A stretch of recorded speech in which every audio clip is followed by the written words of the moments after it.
जासु ज्ञान रवि कर निकर भ्रम तम सकल नसा भ्रम छोरायो पथ विकट को निकट लखायो ना ताते गुरु को कीजिए कोटि कोटि प्रणाम।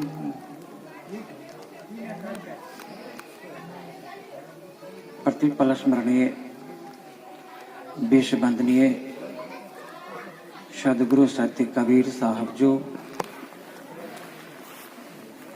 सभा में बैठे हंसगण श्रद्धालु भक्त समाज के लोग, माता बहनें, भविष्य के बच्चे, नौजवान, आज सतीश गोसाई जी के वर्षगांठ के शुभ अवसर पर ये जंगम तीर्थ लगाया गया, जिसमें साधु संत उपस्थित हुए। मुझे भी सेवा करने की मौका मिला, दो शब्द कहने की मौका मिला है।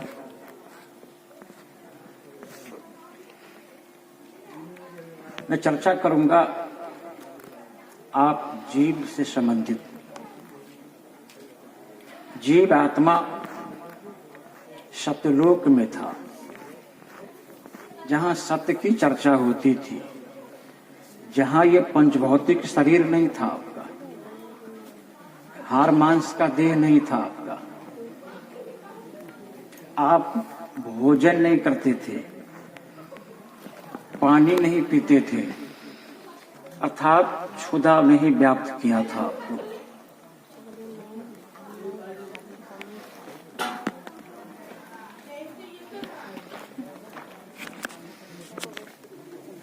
लेकिन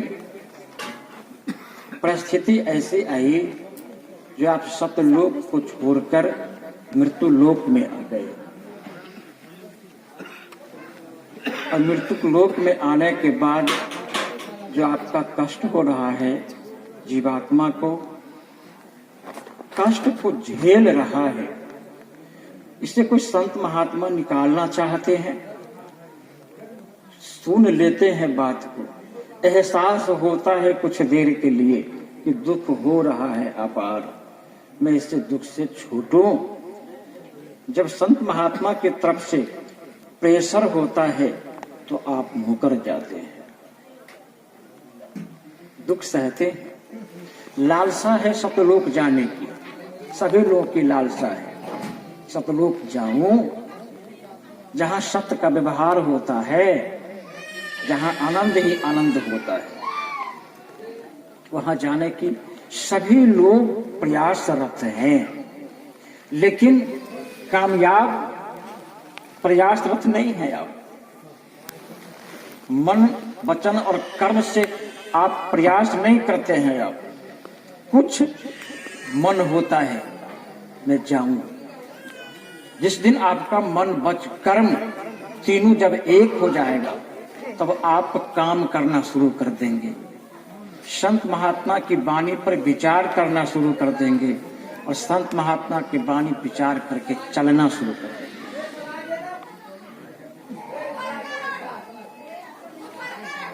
हम मात्र सत्संग में अभी आए हुए, इसका नाम सत्संग नहीं शब्द संग है। शब्द का आदान प्रदान हो रहा है। संत महात्मा या भजनिक उपदेशक लोग शब्द का बौछार करते हैं, शब्द बोलते हैं, और सत्संग आपका अकेला में होगा। जिस समय आप बिछावन पर होंगे और संत महात्मा की वाक्यों को चर्चा करेंगे, उस समय कि किन किन पहलू पर चर्चा की गई, संतों ने हमारे जिंदगी के लिए कौन कौन पहलू बनाए थे जो चर्चा किए थे।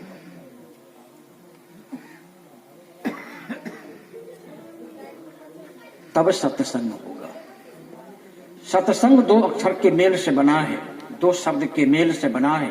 सत्य जोर संग, सत्य में अपने को जोड़िए। सत्य गुरु की वाणी है, उसमें अपनी जो आत्मा है आपकी, इसको सत्य में जोड़िए। क्योंकि आत्मा भी सत्य है, लेकिन ओतप्रोत हो गया है, सत्य से अलग हो गया है, इसे पर्दा डाल दिया गया है, इसलिए परख नहीं हो रहा है इसका। तो ये यहां पर आपका शब्द का संग हो रहा है। इसके बाद विषावन पर जाएंगे, जब चिंतन करेंगे आप गुरु का दिया हुआ शब्द को, जब आप स्मरण करेंगे, संग्रह करेंगे, तब वहां सत्य संग शुरू हो जाएगा। अभी यह शब्द का संग हो रहा है।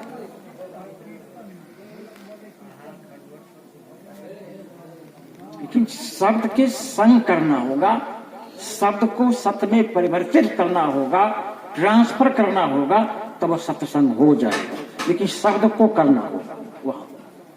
क्योंकि साहब कबीर कहते हैं, शब्दे धरती, शब्दे आकाश, शब्दे पांच तत्व के बास, कहे कबीर हम शब्द से नहीं, शब्द न बिन से देही। हम शब्द का स्नेही है, गुरु से शब्द प्राप्त करो। और गुरु जो शब्द दे दे, तो शब्द को ठिकाना पर लाओ और शब्द में अपने को प्रवेश कराओ। इस शब्द में तुम घुसो, देखो शब्द में क्या है, शब्द में हमारा रहस्य क्या छिपा हुआ है, शब्द में प्रवेश करो। शब्द में प्रवेश नहीं करते हैं, बोल लेते हैं बहुत बात हम लोग। क्योंकि संत महात्मा सब अपने वाणी व्यक्त किए हैं, धर्मदास साहब जी किए हैं, इंद्रमती की है, हिमसर की है। ये इन लोगों का अनुभव जागृत हुआ था, शब्द जोग किया था, शब्द का जोग में बनाया था, तो उसको जागृति अवस्था आया। और जागृति अवस्था जब आया तो उसको व्यक्त किया है, वही भजन में प्रस्तुत हम लोग करते हैं। तो वह तो भजन उन लोगों का वाणी हृदय में उत्पन्न हुआ, तो वो लोग व्यक्त किया। हम लोगों को वाणी अंदर से उपक रहा है कि नहीं, कि हम किसी को शब्द को, गाए गए शब्द को गा रहे हैं, तो वे हमारा फलित नहीं होगा। अगर किसी खेत में कोई मजदूर कमाता है, तो उस मजदूर को पैसे मिलेंगे, मालिक देगा। लेकिन जो व्यक्ति घर पर बैठकर समय को बिताएगा और मात्र मालिक का खेत की चर्चा करेगा कि कमैनी करना था, मजदूरी करना था, तो कहने मात्र से तो कमैनी और मजदूरी नहीं हो जाएगा, खेत पर जाना पड़ेगा। इसलिए भाइयों, हम लोग शब्द का संग नहीं कर रहे हैं। बात तो अपार बोल देते हैं, बात लंबी चौड़ी बोल देते हैं, इसका ठिकाना नहीं होता, इसकी नाप जोख नहीं कर पाते हैं आप। और जिस दिन नाप पर जोख शुरू हो जाएगा, उस दिन आप खड़ा हो जाएंगे, ब्रेक लग जाएगा आपकी गाड़ी में। ब्रेक नहीं है आपकी गाड़ी में, ब्रेक फेल है। साहब कबीर कहते हैं, जे हो सब जगबा में आए लहो, से हो सब अमर न भेद। जे हो आयल से भो लाई गे लहो, भूली भूली जमपुर जाए। जेहो सब जगबा में आयल हो, सेहो सब अमर न भेद। जेहो आयल से भुलाई गेल हो, भूली भूली जमपुर जाए। सभी लोग आए हुए, सभी लोग साधु प्रवृत्ति से जुड़े हुए हैं। आप लोग सब लोग संत का भेष संभाले हुए हैं। संत परिवार में आपका स्वागत होता है, निमंत्रण दिया जाता है, संत में आते हैं। तो सत्संग में क्यों आते हैं आप? भोजन तो घर पर भी मिलता है, सब लोगों को अब कोई कमी नहीं है, दाल भात तरकारी दूध दही सबके परिवार में हुआ करता है। सब लोग अब मस्त हैं, किसी चीज की कमी अब नहीं है लोगों को। लेकिन सत्संग में क्यों आना हुआ, क्यों आए हैं आप लोग? इस ठंड, कड़के की ठंड पड़ रही है, दरवाजे घर पर रहते तो रजाई ओढ़कर कंबल ओढ़कर सोए हुए थे अपने कोठरी में। यहाँ इस सुख की छोड़कर यहाँ क्यों आना हुआ? इसलिए कि हम जहां का राही थे, हम जहां से आए थे, हमारा रास्ता भूल दशा में पड़ गया। मैं रास्ता को नहीं जान पा रहा हूं और वहां संत गुरु आए होंगे, संत गुरु इसका विशेषज्ञ हैं, उसका रास्ता प्रशस्त करेंगे, रास्ता को खुलेआम करेंगे। रास्ता के अंदर जो कुछ गड़बड़ी होगा, हम नहीं जानते होंगे उस बात को, उसको जानेंगे और रास्ता को तय करेंगे। इसलिए आए हैं आप। लेकिन गौर अगर नहीं करेंगे, विचार नहीं करेंगे तो आना भी व्यर्थ हो जाएगा, परिश्रम ही व्यर्थ हो जाएगा। आप लोग आए जो सब जगवा में आए लोगों, सब अमर होने के लिए आए, लेकिन शब्द गुरु का नहीं गौर कर रहे हैं, इसलिए अमर नहीं हो रहे हैं आप। और भार लदा करके जा रहे हैं जमपुर, जमदूत के घर जा रहे हैं आप, प्रकृति के दरबार में जा रहे हैं आप, सदगुरु के दरबार में नहीं जा रहे हैं। सदगुरु के दरबार में जाने के लिए उसका कानून अलग है, रहनी अलग है, व्यवहार अलग है, चाल अलग है, तब सदगुरु के दरबार जाएंगे आप। इस भूले हुए जीव को चेताने के लिए हंस को भेजा गया। वह हंस थे जेहो आयल, इसको चेताने के लिए जो आया वह था धनी धर्मदास साहब जी। उनको निज अंश मिलाकर के भेजा गया धरती पर कि आप जाओ और जीव को मुक्ति शब्द का संदेश दो। जीव आत्मा संसार में जाकर प्रकृति के द्वारा जो फैलाया गया कार्य क्षेत्र है, उसमें भूल दशा में पड़ गया है जीव। नेम, व्रत, आचार, पूजा, पवनी, यज्ञ, जाप, भांति भांति के कर्म कांड में लग गया है। जाकर के उसको साफ करो, जाकर के साबुन लगाओ और सबसे छुड़ाकर एक से जोड़ो। और जब जुड़ जाएगा तो उसके नाम और पान दे देना। मेरा शब्द उसके अंदर में जाएगा, मेरा शब्द का शब्द श्रुति में जोग में लाएगा, वह सब भ्रम से रहित हो जाएगा। अब भ्रम से रहित जब होगा तब हमारा राह को प्रशस्त करेगा, हमारा राह पर चल करके जाएगा सब लोग। जो इनको चेताने के लिए, आप लोग को चेताने के लिए जो आए, इनको भी प्रकृति बिलमा लिया धरती पर, इनको भी धरती पर पकड़ लिया और जाल में कैद कर लिया। किसको? धर्मदास साहब जी को। विठलेश्वर भगवान की पूजा इनके परिवार में हुआ करता था और ऐसे परिवार में इनको भेजा गया जहां अपार धन था इनके पास पूर्वज का। इनके पिता राजा कहलाते थे और विठलेश्वर भगवान, कृत्रिम भगवान का पूजा हुआ करता था उस परिवार में।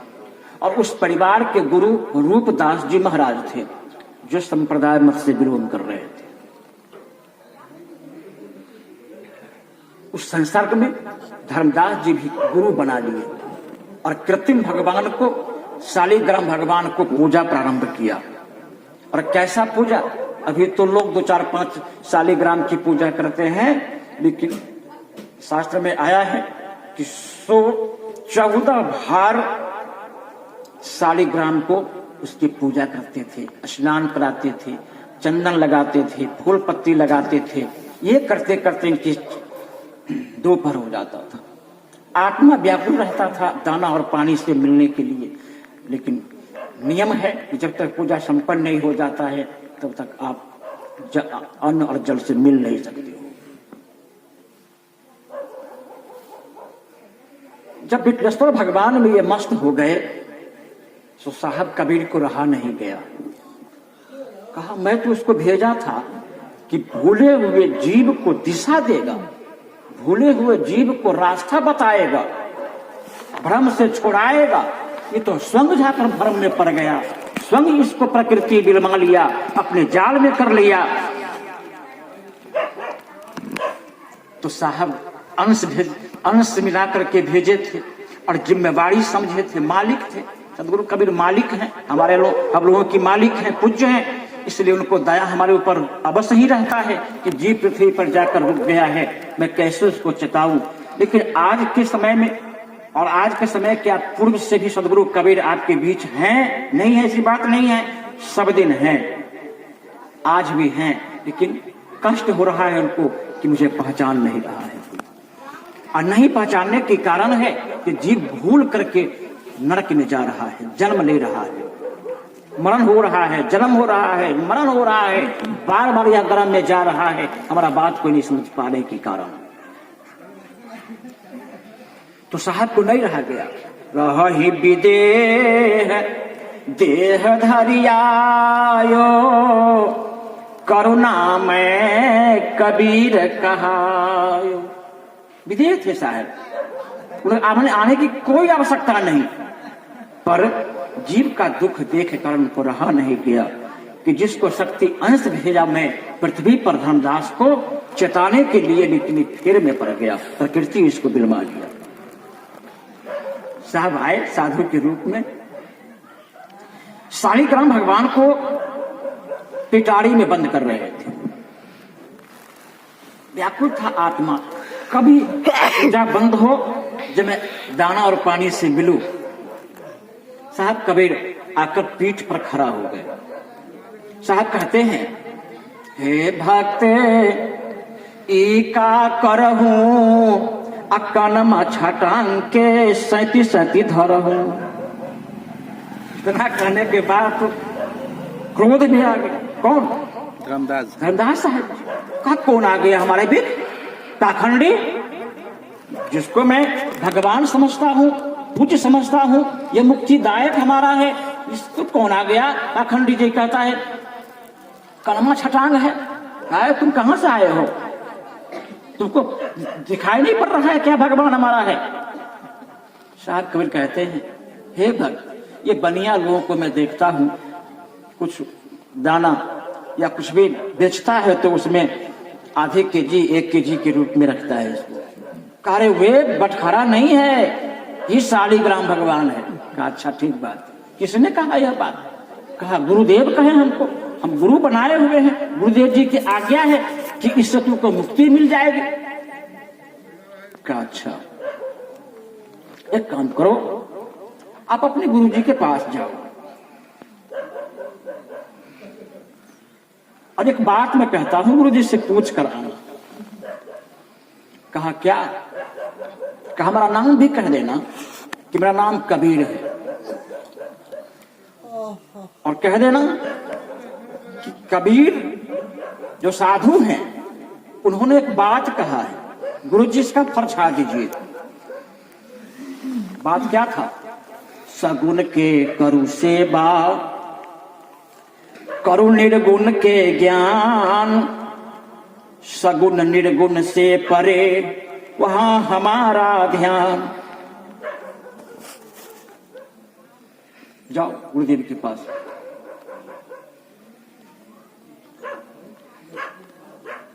गए, गुरु जी का दंडवत किया।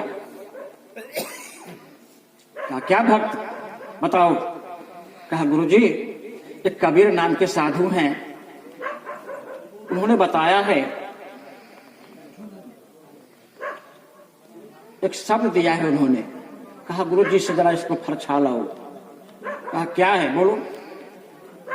तो यही बात कहा, सगुन के करो सेवा, करो निर्गुण के ज्ञान, सगुन निर्गुण से परे वहां हमारा ध्यान। है भक्त तुम किसके फेरे में पड़ गए?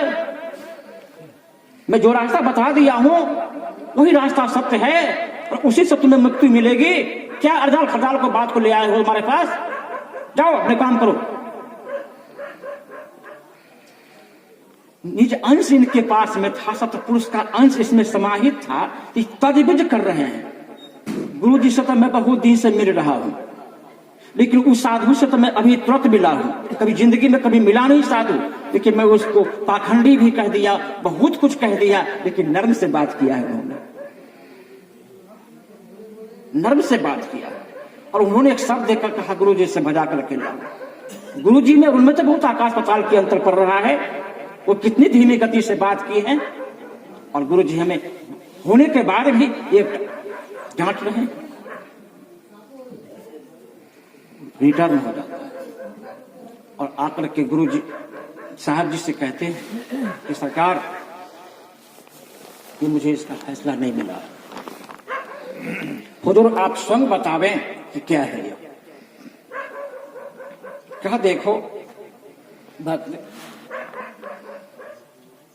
इसमें रहस्य छिपा हुआ है। कहा तो बताया जाए। कहा देखो सगुन के करो सेवा, दुनिया के लोग सगुन ब्रह्म बनाया है, सगुन ब्रह्म को माना है, सगुन एक ईश्वर है, सगुन एक परमात्मा है, गॉड है, ऐसा लोगों का मानना है। जो मंदिरों में हुआ करता है मूर्ति, उनको लोग पूजा करते हैं, स्नान कराते हैं, माला पहराते हैं, क्या क्या करते हैं, भोग लगाते हैं, उसको सगुन ब्रह्म कहते हैं।